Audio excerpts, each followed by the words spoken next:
And, often if you have an outside view of a situation, you may have a little bit of more realistic one that's not tinged with, expectations and hopes and emotion. And you can look at it from the outside and say, okay, I could see what's going on here, and you can help the person reach that. Now, if that helps them meet the right person, so be it. But, if it helps them get away from the wrong person, and again, remember, both me and my wife had been with wrong people for years. It's not a positive thing. You want to get to the right person. So we give advice.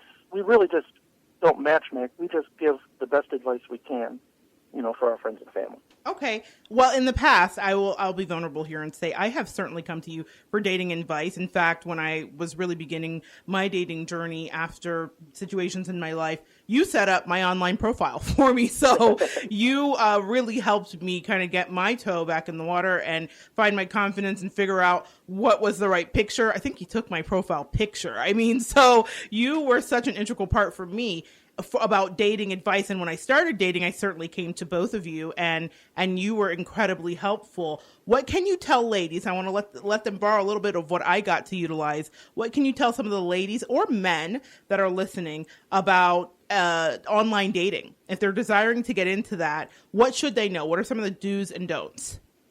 Well, I would advise, of course, to do it the way I did it, was to be honest. Put a picture up on there that is honest.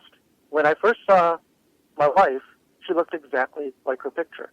I was looking at this very pretty picture, and if that was an unrealistic picture, and somebody else walked in, well, then that's not going to start a date off very well.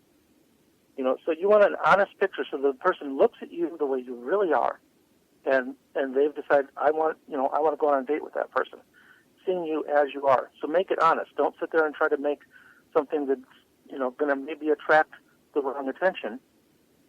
Show yourself who you are and describe yourself. One of the things as a guy doing online dating that was frustrating was a lot of women would put a nice picture on there and very few words.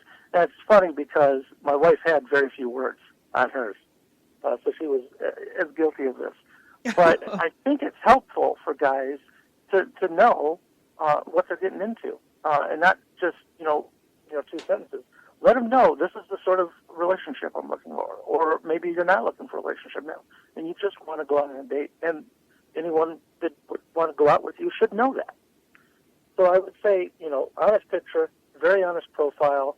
Doesn't have to be aggressive because that can, turn off. But just in a matter-of-fact way. Say, this is what I'm looking for. This is what, these are what my turn-offs are. This is, what I don't want. This is what I do want. This is what I have to offer.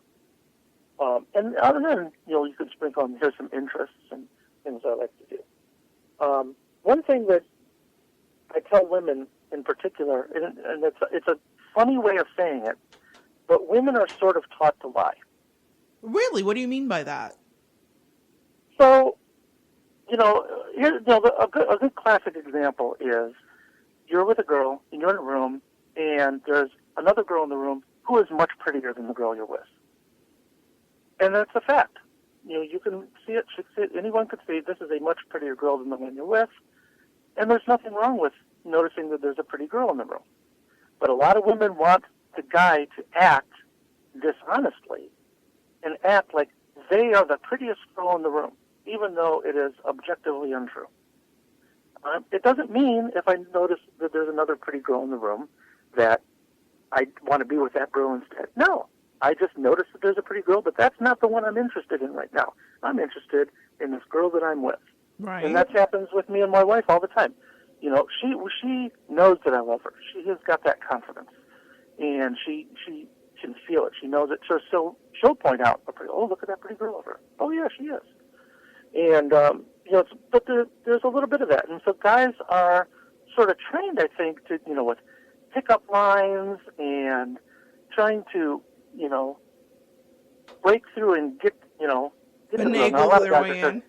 Yeah, there's not a lot of times guys are, let's be honest, just trying to get in a girl's pants. Right. And they will also lie for that because women want to be told, oh, I love you, oh, I want to be, and that's what it takes for these guys to sleep with the women, and that's what they do. Guys can be brutally dishonest. And I've heard locker room talk that is absolutely repulsive about guys bragging about how stupid these women were that they slept with.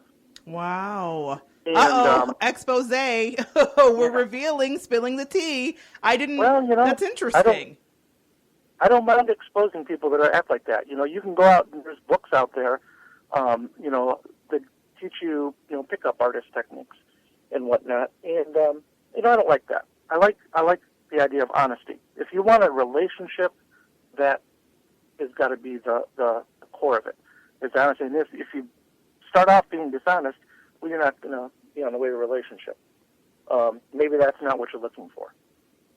And if that's the case, well, then I guess you're going to lie through your teeth or something. But I think for women, you need to take what a guy says a little bit with a grain of salt. Okay. And they, it doesn't mean distrust every word that they say, because there's a lot of guys out there that are just decent guys that just want somebody, right? But I would say watch what they do. Actions speak louder than words. If, like I mentioned before, the guy wanted, prior guy that my wife was dating, not wanting to take her to friends and family. Okay, saying that he wants to go out with her, but what is his actions saying? His actions are saying, I don't see a relationship here because I'm not willing to show you my friends and family. Right. That should be a pretty big red flag, and that should be a pretty good flag that say, maybe this isn't the right person. Maybe you need to find somebody else. Yeah, and I think that is such an important point. Again, actions speak louder than words. So some people are dealing with people that say they want a commitment, but they're not really moving towards that. And if you want that, then you've got to reassess. Some people say that they don't want a commitment, but they're moving towards commitment. So you also need to reassess. So it's always in the actions. And for men, it looks like, from Scott's opinion anyway, it is definitely about the actions that speak louder than the words. So guys, ladies, gentlemen, everybody, pay attention to what the person you're dating and interested in is doing and not what they're saying. A little bit less of what they're saying. And I just wanted to give one more quick tip here. When you first start going out and you're dating from online dating, everybody had all these kind of worries and taboos about, there's going to be serial killers and what do you do? And you always taught me one tip, and I'd love for you to share that with everybody about your first date from an online sourced person. Okay, so I think what you're talking about is, and I'll put it in a funny way, always have an escape plan. Yes. You should have a built-in escape plan for your first date. And that's what me and my wife did on our first date. Our first date was, we're going to go meet, we're going to have dinner at a restaurant. It's a public place. So first off, there is danger in online dating. We'll be realistic about that. It's not as scary, I think, as most people make it out. It's not as dangerous as most people make it out. But you do owe it to yourself to be safe. So make your first date or couple of dates in a public place around other people. All right? Make it for a duration of time, a limited duration of time. A lot of people would say go to a movie. I don't think a movie is a good idea because you're not going to really interact much in a movie. But meeting for coffee, meeting for lunch, meeting for dinner, and that way, at the end of the date, if it's not going well, okay, the time period has elapsed, dinner is over, thank you very much. Well, people can go their separate ways, or it went very well, and you can, decide to continue the date, which is what my wife and I did. We kept finding excuses to make the date go longer and longer, or set up another date. But I would say, for your first date, make it public and make it initially short, so that you can get out of there if you need to. All right, guys, you heard it from my dating expert and coach, Scott. Make it public, make it short and sweet, have an escape plan. Those are like the 3 do's of your first online date. And we're running a little bit short here with time, Scott, so I'm going to ask you one more question, and if you could just sum it up for me quickly. What can you tell women? I get this question all the time, and it's a question that I've had throughout my life, dating anybody. It doesn't matter, who you're dating. What can you tell women that are dating, or men that are dating, I guess I should say, that are dealing with a partner that is taking longer than usual to move forward, or longer than they think, like your case, where you had your timeline, but DJ knew right away? What's some quick advice that you can give to those women and men? Well, the first thing is you can't make somebody be ready. Either they're ready or they're not. Right. What you can do is try to help them become ready. But you're not going to be able to, it's a lead a horse to water situation. Absolutely. Some guys are going to need a little bit of soothing. They're going to need to know that whatever concerns they have, are they going to have a loss of freedom? Are things going to change? I like the way that I'm dating right now, but is it going to change after we get married? And they might need a little bit of, comforting on that fact that, no, this is going to be good. Sometimes some guys are going to drag their feet forever, and you're not going to convince them to be in a long-term relationship. And, if that's the case, you may have to ask yourself, how long do I want to continue doing this in the hopes that it's going to happen? And I would say, be honest, and let that be known. If it's not working out, let the guy know.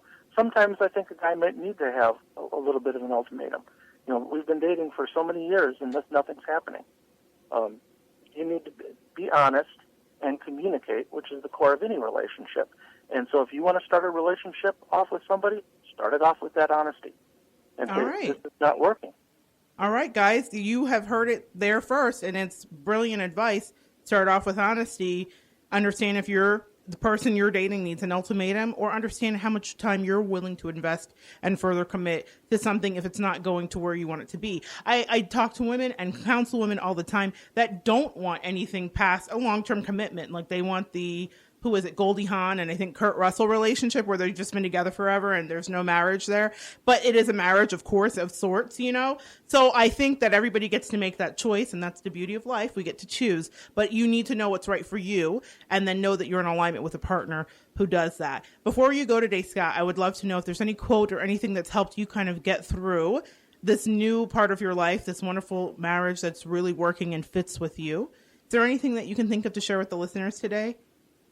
Oh, like in terms of specific quotes? No, not really. Okay, but, just simple advice. What helps me is that I'm with the right person. I'm with a person that supports me, sees my value, and that's what helps me get by day to day. Okay, all right. Someone who supports you and sees your value, guys, is what we should all be striving for. How blessed is Scott that he attracted that, but he didn't just attract it by accident. He set out intention, and he used a contrast, which we're going to talk about in a second, to get to where he needed to be. If anybody would like to contact you today, Scott, how can they do that? Contact whom? Pardon me? Say again? If anybody would like to contact you, can they get in contact with you on Facebook to ask you any questions if they have any questions? Oh, yeah, certainly. Certainly, absolutely. I'd be happy to help anybody that had any questions. Okay, I will have Scott's name linked to my Facebook, so when you're listening to the show, if you're interested, just check me out on Facebook, and you can find Scott's information, and you can message him if you have any dating questions or need some advice. I think he might be happy to help. So thank you, Scott. I want to thank you for your time today and sharing energy and wonderful pearls of wisdom with us, and I wish you blessings and continued love with your beautiful wife, DJ. Well, thank you. All right. Thanks for coming on today. All right, guys, that was really good. I got to benefit over the years from some fantastic advice from Scott. He's so insightful, very thoughtful. And I wanted to just flesh out really quickly before we go a little bit about contrast. At the beginning of the show, I spoke about contrast and how the relationship that Scott was in with his ex-wife provided him with a contrast, which helped him to discover what didn't feel good to him, or what his love style was. This is really the way that we create, okay? And about 10 years ago or more, when the movie The Secret was sweeping the talk show circuit, you guys remember The Secret? Everybody was on Oprah. It was crazy. The book with the wax seal, all of that. I remember hearing a main point and lesson, which was to focus on what you really want. That's what they said the point of The Secret was. Just think about it really hard and that you can have whatever you like. Well, after years of trying that and educating myself some more, the truth is that it's much more nuanced than that. And I can't cover everything in our show today, but we will over time cover a lot of these tenets. I want to focus on one of the biggest tenets of creation, which is contrast. It's an integral part of the creation process. Now, Valentine's Day is just passed, and all the couples of the world are waking up from champagne and chocolate hangovers, and the day of love is gone. But we are still here. Today, I wanted to examine how past lovers, like Scott's, or exes, shape our love style. I know that's an unlikely conversation to have after all of this romance and Valentine's Day, but